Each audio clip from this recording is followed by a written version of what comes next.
ആ ഒരു മഹ്ശറയാണ്. ആ നിലനിൽക്കുന്ന മഹ്ശറയിൽ ഒരു വ്യക്തി മാത്രമാണ് നിങ്ങളെ സംരക്ഷിക്കാനുള്ളത്. ആ വ്യക്തിയുടെ പേരാണ് മുഹമ്മദ്. മുഹമ്മദ് മുഹമ്മദ്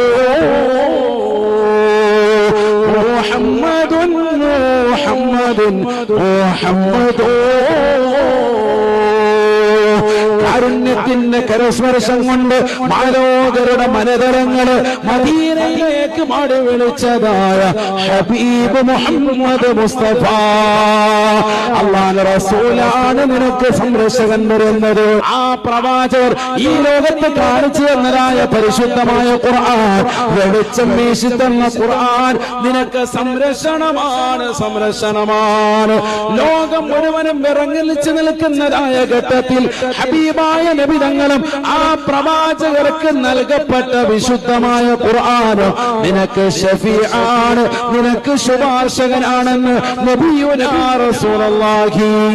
റസൂലിന്റെ അടുക്കൽ വന്നുകൊണ്ട് വരനിയായി വന്നുകൊണ്ട് നബി തങ്ങളോട് ചോദിച്ചു അത്രേ, അയ്യുൽ അഅമാലി അഹബ്ബു ഇലല്ലാഹി യാ റസൂലല്ലാഹ്. അല്ലാഹുവിനെ ഏറ്റവും ഇഷ്ടപ്പെട്ട അമല് ഒന്ന് പറയുമോ ഹബീബേ, പറയുമോ? അല്ലാഹുവിന്റെ റസൂൽ പറയുന്നു, അൽ ഹാലു വൽ മുർതഹീൽ. ഹാലും മുർതഹീലുമാണ്. ഉടനെ സ്വഹാബത്ത് അല്ലാഹുവിന്റെ റസൂലിനോട് ചോദിക്കുകയാണ്, ഖാലൂ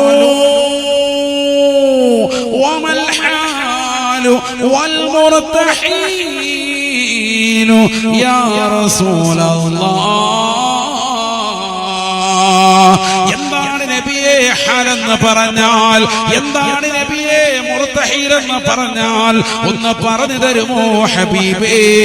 അല്ലാഹുവിന്റെ റസൂൽ പറയുകയാണ്, ഇദാ ഖതമ ഖതമതാ ഇസ്തഅനഫ ഖതമതൻ ഉഖറാ. ഖുർആൻ തുടക്കം മുതൽ ഫാത്തിഹ മുതൽ നാസ് വരെ ഓതി വീണ്ടും ഫാത്തിഹ കൊണ്ട് തുടങ്ങി വെച്ച് വീണ്ടും നാസ് കൊണ്ട് പൂർത്തീകരിച്ച് വീണ്ടും തുടങ്ങി വെക്കുന്ന പ്രവണതയാണ് ഖുർആൻ ആവർത്തിച്ച് ആവർത്തിച്ച് ഓതി വെക്കൽ.